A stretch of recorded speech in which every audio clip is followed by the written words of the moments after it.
Now at 9, Pitt State hosts a research colloquium exploring studies into a variety of topics. Plus, veterans in Fort Scott, Kansas are honored with a parade ahead of a week-long hunting event. And a Southwest Missouri man is charged after a statewide Amber Alert. The 4 states' most watched news starts now. Thank you all for joining us tonight. I'm Jalen Banks. A man is now charged after a statewide Amber Alert Saturday evening. 23-year-old Matthew Honeycutt of Neosho is charged with felony kidnapping. Authorities are holding him in the Jasper County Jail with a bond set at $250,000 cash only. The Amber Alert was issued for a 7-year-old Sarcoxie area girl. According to court filings, Honeycutt and the mother's permission to drive her car from her address with the child. The destination was 10 minutes away to pick up a dog in Sarcoxie and then drive straight back. He was gone 6 hours with the girl. The girl was found safe at the I-44 exit 4. She is currently in state custody. We're learning more of a Saturday morning shooting on Joplin Avenue. 28-year-old Christopher Carter now faces charges of 4th-degree assault and unlawful use and possession of a weapon. Court records also say he has armed criminal history. Joplin police believe Carter was denied entry into Club XO. They say a patron saw him walking to a car parked nearby. The patron said Carter then opened a car door and got an AR-15 pistol. Authorities say that was when the patron feared for the safety of himself and the public and grabbed a hold of Carter. During the struggle, the gun was fired. No one was hit by the stray bullet. And now to weather, Chief Meteorologist Doug Hitty joins us. Well, it definitely turned out to be a warm one for us today. 84 degrees, that's where we topped out.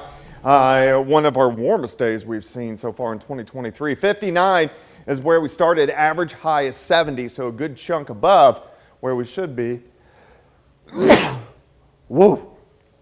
I tried to hold that in. I tried my hardest. Just could not do it. 70 is where we should be topping out. Record of 95 on the state. All right, clear skies for us. We have some thunderstorms up to our north, but this is the beginnings of our next storm system, which is going to start to affect us over the next couple days. We're sitting mainly into lower 70s. We'll only drop back lower 60s. Later on tonight, our southerly winds are going to keep our temperatures up, and these winds are actually going to increase more as we go into tomorrow. Of course, we're going to break down the forecast for you here in just a bit. A retired professional baseball player is honoring local veterans with the parade and hunt.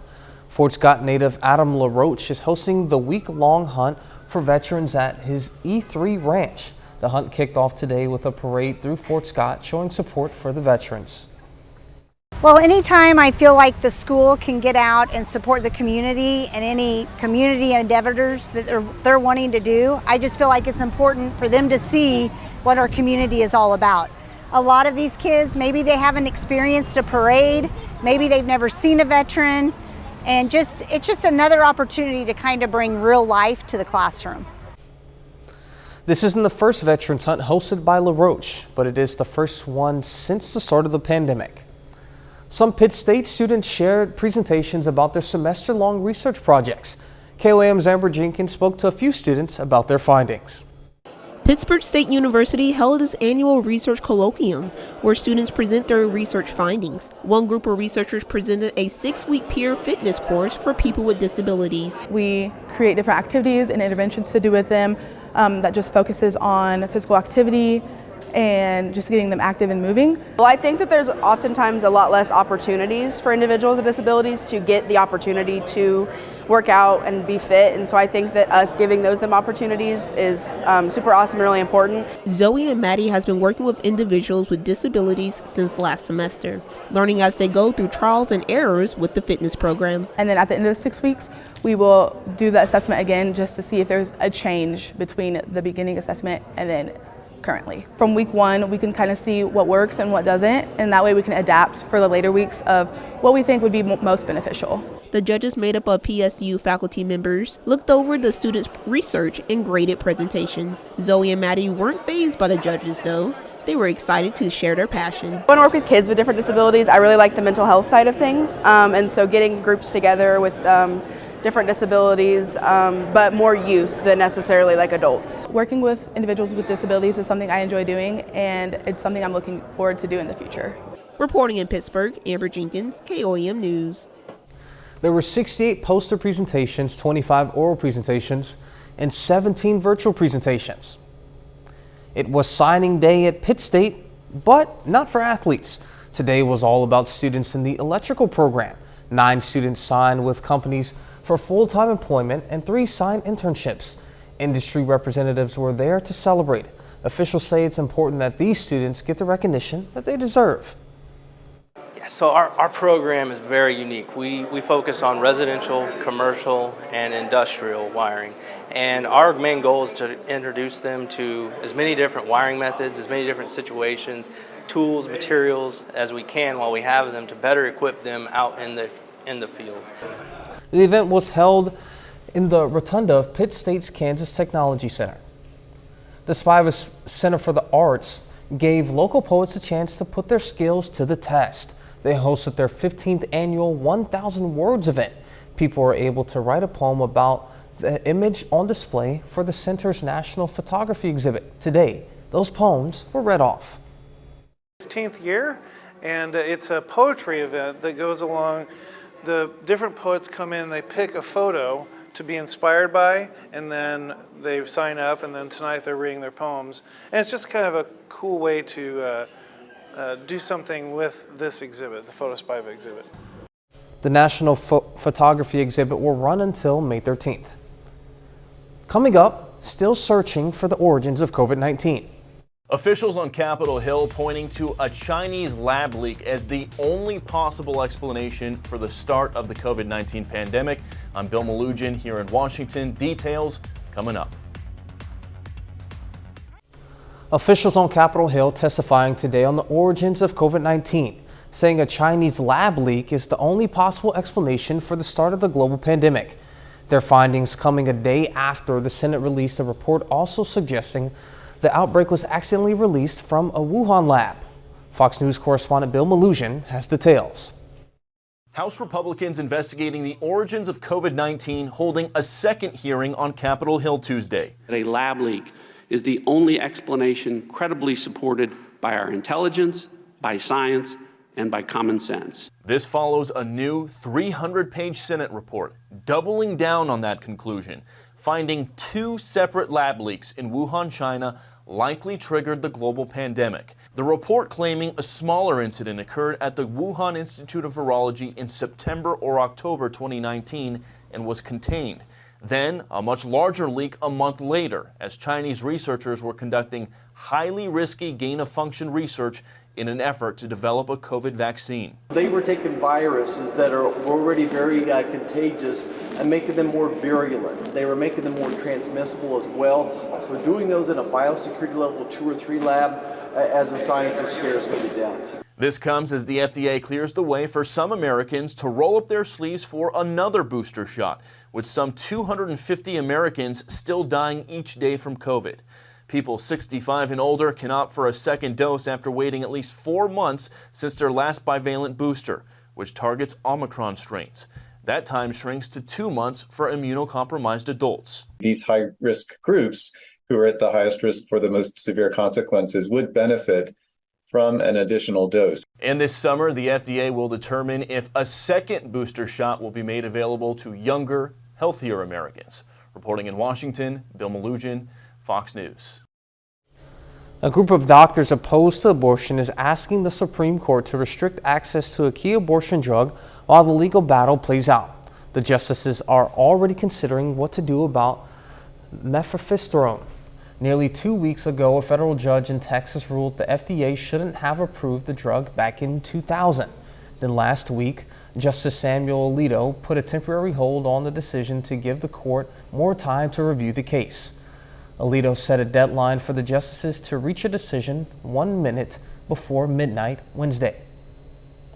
1 in 4 middle and high school students may be abusing ADHD medications. That's according to a study published by the journal JAMA Network Open. Researchers analyzed data collected between 2005 and 2020 by monitoring the future. The lead author of the study says some schools had little to no misuse of ADHD medications, while in other schools, more than 25% of students had used the stimulants in non-medical ways. And Doug is back with a complete look at the forecast and later in sports. Carl Junction's girls basketball coach announces that he's leaving the program after 9 years.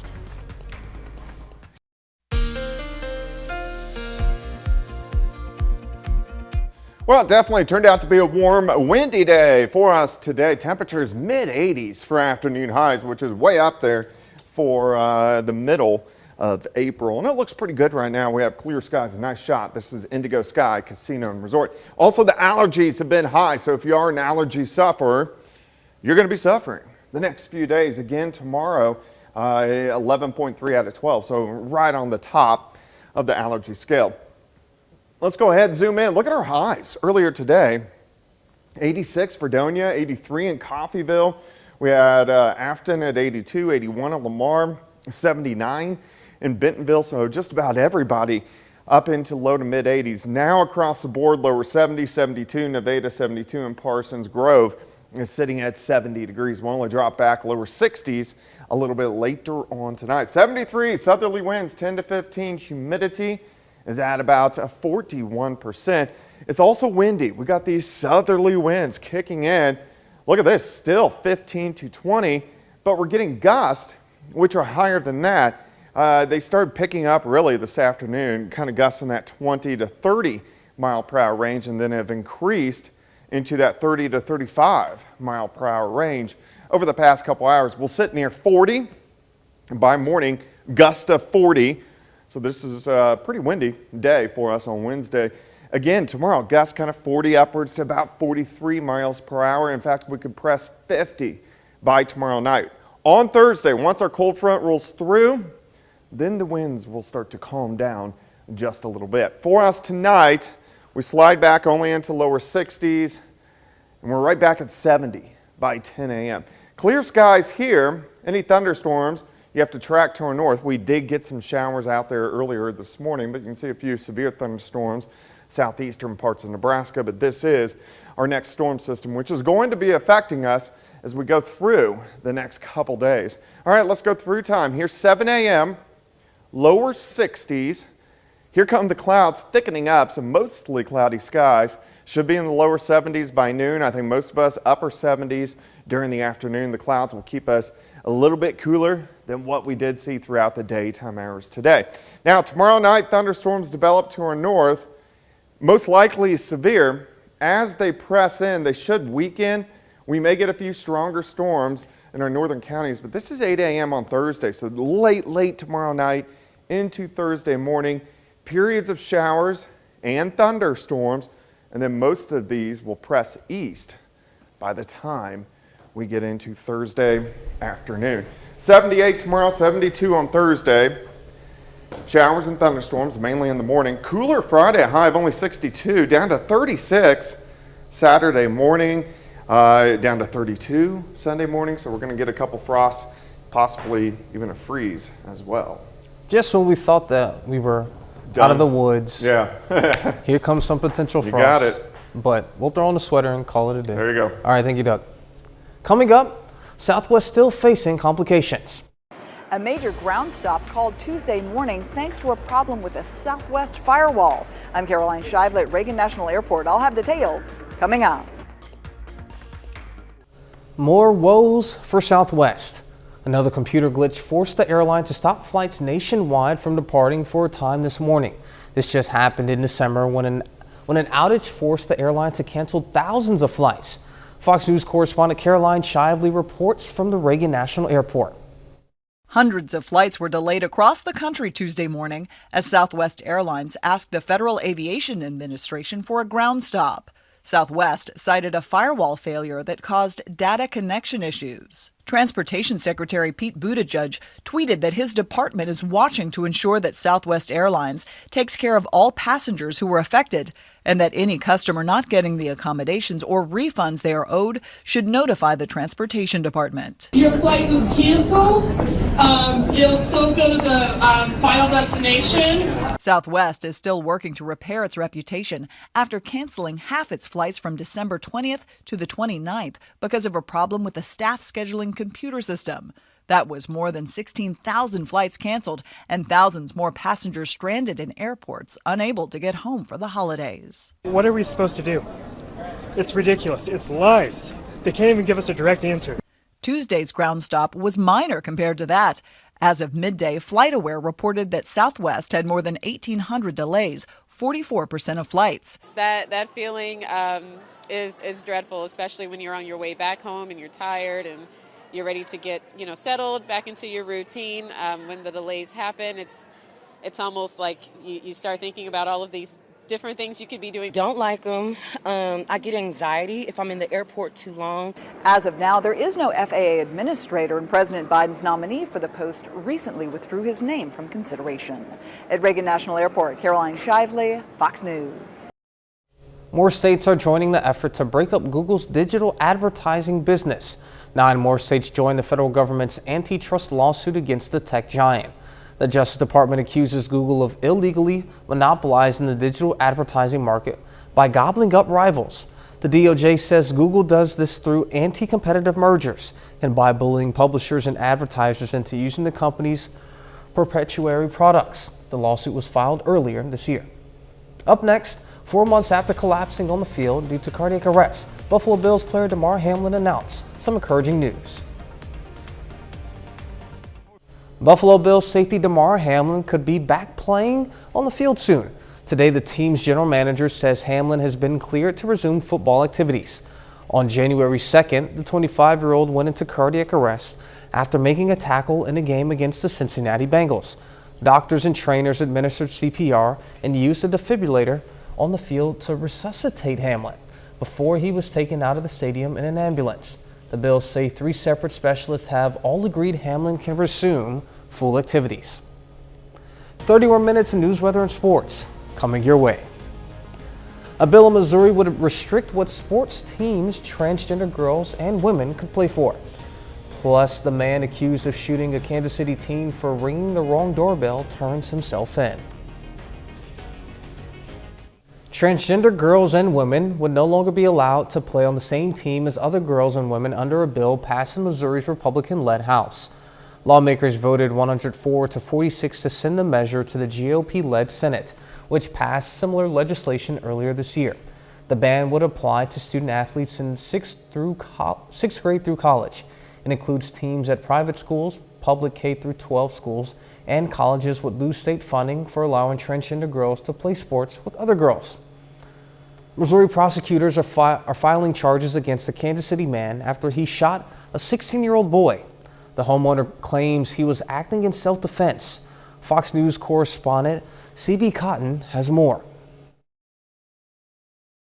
An 84-year-old Kansas City man was taken into custody Monday afternoon and charged with 2 felony counts days after firing on 16-year-old Ralph Yarl. Officers say Andrew Lester shot Yarl in the forehead and the right arm.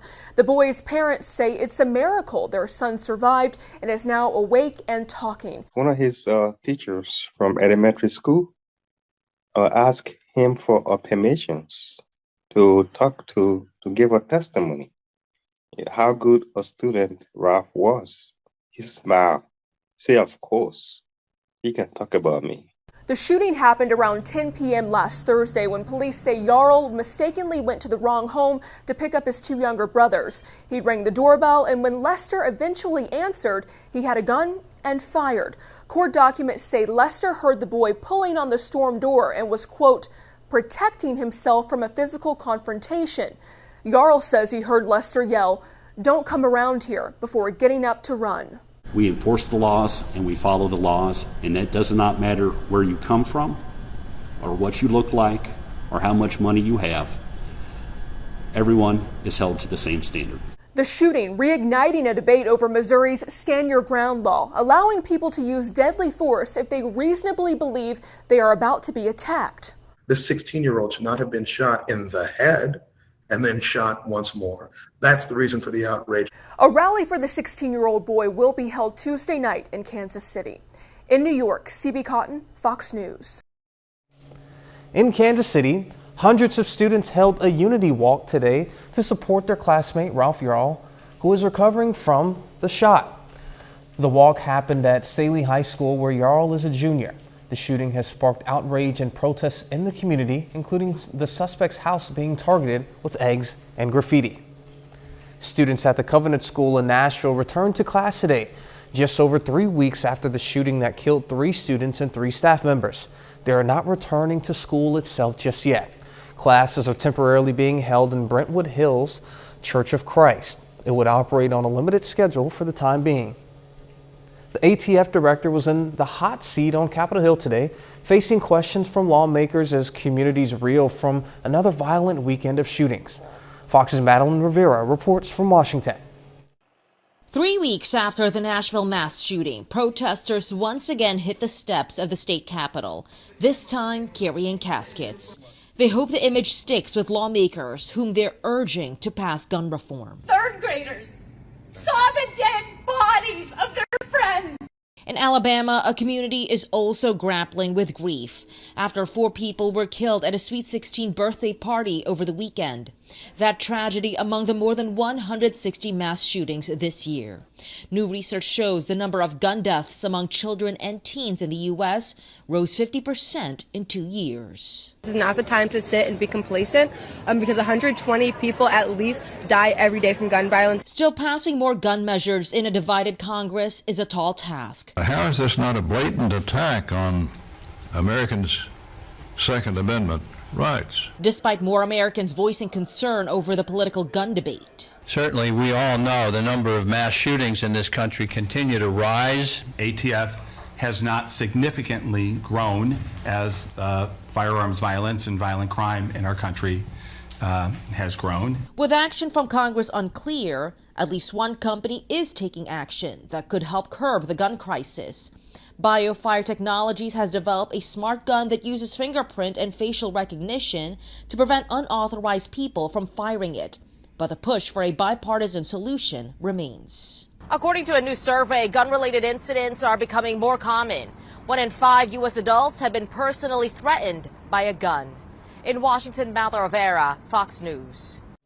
The high-stakes defamation trial between Dominion Voting Systems and Fox News Research a last-second settlement this afternoon. The settlement was apparently brokered while the trial was on the brink of opening statements in Wilmington, Delaware. Dominion settled for $787 million, a little less than half of $1.6 billion in damages it had been seeking. The last-minute deal means the case is effectively over and won't proceed to trial. A Russian court has upheld the detention of an American reporter charged with espionage. Evan Gershkovich of the Wall Street Journal was seeking his release, but the judge denied his appeal pending an investigation and trial. The 31-year-old was arrested in March, accused of trying to obtain classified information about a Russian arms factory. The newspaper denies the accusation, and the U.S. State Department says he's wrongfully detained. A bit later, how a Writers Guild of America strike could affect your favorite shows.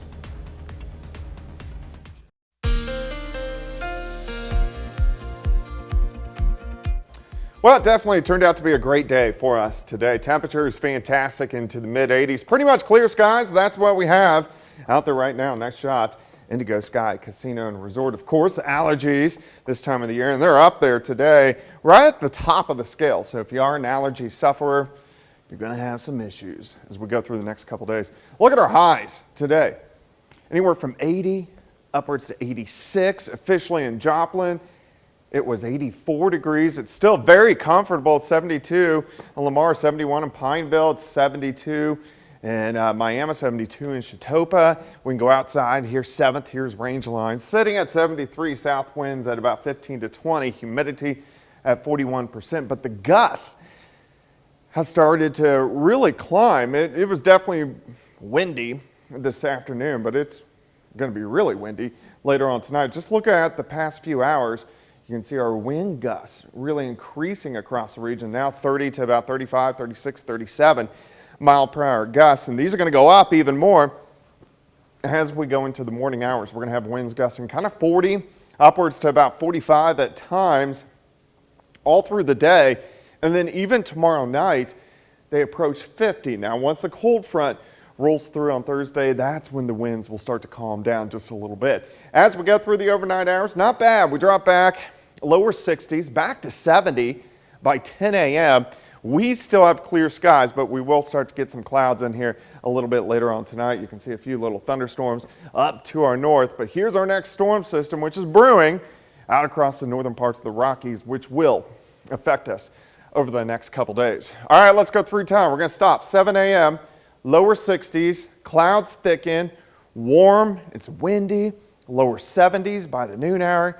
Most of us will get up in that 75 to 78, maybe 79 degree range. A hair cooler tomorrow just because of additional cloud cover. All right, tomorrow night, thunderstorms to our north. That's where they're mainly going to stay, but by Thursday morning, we start to get some thunderstorms in here. Here's 8 a.m., a little band, showers and thunderstorms driving through. Here's 11:30 in the morning. Most of these should be gone by mid-afternoon, and then a big severe weather outbreak out across central parts of Missouri. So again, most of the severe weather is going to skirt around us, which is definitely good news. And then by Friday morning, we're into the 40s. We're going to have a lot of clouds on Friday, and it's just going to turn quite a bit cooler. 73 by 1 tomorrow, 77 by 5 p.m. Overall, a pretty nice day, just a lot of clouds across the region. But this whole storm system, it fits right in the pattern. Big upper level low, takes its time pushing out of here, so colder air filters in behind it. So we may have to watch for possible frost or freeze as we get into the weekend. 78 tomorrow, 72 Thursday, 62 Friday, only 54 on Saturday. Down to 32 Saturday night, 59 on Sunday. So a little bit cooler later on this week. This isn't necessarily weather related, but back to first weather when you had to get the sneeze out. Yep. I don't think the audience knows oftentimes how many times we have to hold something back as we're talking. There's a lot of times. I just look at the lights, kind of like looking at the sun, and it makes me sneeze. Like I remember last week I had to burp really bad, but I was only halfway through a script and I had to hold it in the entire time. But yeah, that's kind of what we go through. But yeah. Thank you, Doug. If you're noticing your allergies start earlier every year, climate change could be why. That's the U.S. National Institute of Food and Agriculture says allergy seasons are starting about 20 days earlier and are 10 days longer than they once were. The study adds that plants are producing 21% more pollen than they did in 1990. Coming up in sports, we'll hear from Carl Junction's girls basketball coach Brad Shorter on his decision to resign. Plus, Columbus softball aims to push their winning streak to 8 in a doubleheader against Pittsburgh. Jacob Leonard has those highlights and more after the break.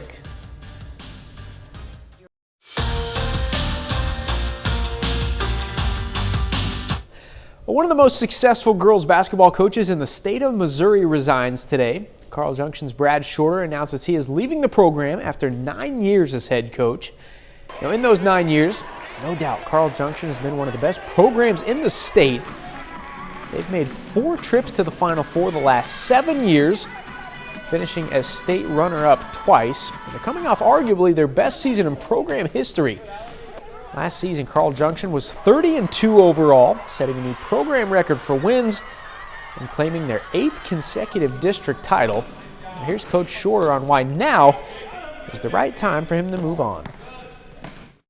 The timing is right, just with my daughter graduating, and just it's surreal. It's been a great opportunity to be able to coach here at Carl Junction, and with Hallie graduating and my son coming up into high school gives me the opportunity to kind of watch him grow, like I've been able to do with my daughter, and so just felt like the timeline was right now. The Missouri Southern Lions are tied for first place in the MIAA baseball standings. The Lions are 21-6 in conference play and 33-10 overall. Now they have 6 conference games to go, but first, Missouri Southern has one more non-conference game today at home against Washburn. Missouri Southern on a 5-game winning streak entering the day. Against the Ichabods tonight, the Lions finished this one off early, run-ruling Washburn 17-7. They hit 6 home runs tonight. Chayton Beck goes 2 for 4 in the game with 2 home runs and 4 RBIs. The Pittsburgh State Gorillas also on the field for some non-conference action tonight on the road against Missouri S&T. That one also final. Gorillas roll big 14-3. Big game for Austin Workins. He goes 2 for 3 with a homer and 4 RBIs. Next up for Pittsburgh State, a 3-game series against Newman beginning on Friday. We have a big interleague softball matchup tonight in Southeast Kansas with the Columbus Titans hosting a doubleheader against the Pittsburgh Purple Dragons. Now, Pittsburgh is 6-2 to start the season, while Columbus is 8-1. Now, the Titans try to push their winning streak to 7 games tonight against the Purple Dragons. Fast start for Columbus. Aubrey Saporito fights it off through the right side. Katie Simpson scores. Titans have the first run of the ball game. Later in the inning, 2 on for Gracie Major. Check it out. She drills it high and deep to right center, clears the fence for the 3-run homer. Titans up 4-0 and still no outs. Now Columbus bats around the order. Major back up again, and she comes through with the bases loaded. Drops it in the grass and right to score 2. Titans go up 9-0 after 1. Second inning, more from Columbus. This time it's Katie Simpson all the way to the fence here. That scores Jalen Rodriguez. It's 10-0 Titans after 2. But in the third, here comes Pittsburgh. Maddie Burdick rips one through the left side. Run scores for the Purple Dragons. They're on the board. Burdick into second safely. The next batter, Callie Terry, delivers for Pittsburgh. Hammers this one to right center. Burdick comes home. Terry in for the double. Pittsburgh gets 2 back in the third inning, but Columbus finishes this one off in 5 innings. Titans win their 7th straight, beating Pittsburgh 12-2. So in game 2, Titans try to make it 8 straight and sweep the doubleheader. That's exactly what they did. It's a shutout in that one with Columbus winning 10-0. Titans are now 10-1 to start the season. And the Major Leagues, game 2 of the series tonight between the Royals and Rangers. Kansas City trying to snap a 4-game losing streak. And that one tonight, though, Royals get whacked 12-2. The series finale between these two teams is tomorrow afternoon at 1:10. In the National League, the St. Louis Cardinals try to even the series with the Diamondbacks tonight. Game 2 this evening, not quite over, but pretty much over. Cardinals down 8-4 and down to their final 3 outs in the bottom of the 9th inning. And Coach Shorter has been at Carl Junction for most of my career here at KOAM.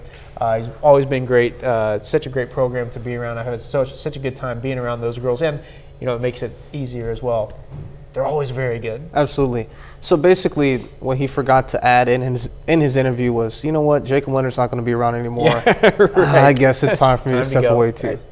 All right. Well, congratulations, Coach Shorter, and we wish you all the best. We're back with more news after this. This is your news update. I'm Jalen Banks.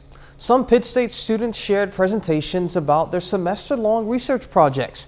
KOAM's Amber Jenkins spoke to a few students about their findings. Pittsburgh State University held its annual research colloquium, where students present their research findings. One group of researchers presented a 6-week peer fitness course for people with disabilities. We create different activities and interventions to do with them that just focuses on physical activity and just getting them active and moving. Well, I think that there's oftentimes a lot less opportunities for individuals with disabilities to get the opportunity to work out and be fit, and so I think that us giving them opportunities is super awesome and really important. Zoe and Maddie has been working with individuals with disabilities since last semester, learning as they go through trials and errors with the fitness program. And then at the end of the 6 weeks, we will do the assessment again just to see if there's a change between the beginning assessment and then currently. From week 1, we can kind of see what works and what doesn't, and that way we can adapt for the later weeks of what we think would be most beneficial. The judges, made up of PSU faculty members, looked over the students' research and graded presentations. Zoe and Maddie weren't fazed by the judges, though. They were excited to share their passion. When I work with kids with different disabilities, I really like the mental health side of things, and so getting groups together with different disabilities, but more youth than necessarily like adults. Working with individuals with disabilities is something I enjoy doing, and it's something I'm looking forward to do in the future. Reporting in Pittsburgh, Amber Jenkins, KOAM News. We'll be right back. Great career. Hollywood on hold? Production on many of your favorite shows and film series could come to a soon screeching halt. The Writers Guild of America has voted overwhelmingly to go on strike if no labor deal can be reached before a May 1st deadline. Mike Valerio is in Los Angeles to explain what the writers are fighting for and what a potential strike would mean for your next binge watch. A strike is a brutal thing. For Writers Guild of America negotiators, a record 97.9% approval to authorize a strike is a major weapon at the negotiating table. The unfortunate nature of our business is that everything that the Writers Guild has achieved, minimum compensation, pension and health benefits, residuals, has all come from either a strike or the real threat of one. The WGA says the rise of streaming and the shortening of traditional TV seasons are making it difficult for members to make a living wage. We're just looking to be fairly compensated for the value we create. The Alliance of Motion Picture and Television Producers represents several major entertainment companies. They've released a statement reading in part, quote, "Our goal is and continues to be to reach a fair and reasonable agreement." On strike, shut it down! The last writer's strike came in 2007 and lasted 100 days, but today's landscape looks very different. We were just catching up to production stoppages and COVID encumbrances. The impact of a strike would reverberate from Hollywood backlots to America's living rooms. What you're looking at is sort of shows that you are anticipating a season coming up with in the next few months could be delayed as much as a year, if not more, depending on how the strike plays out.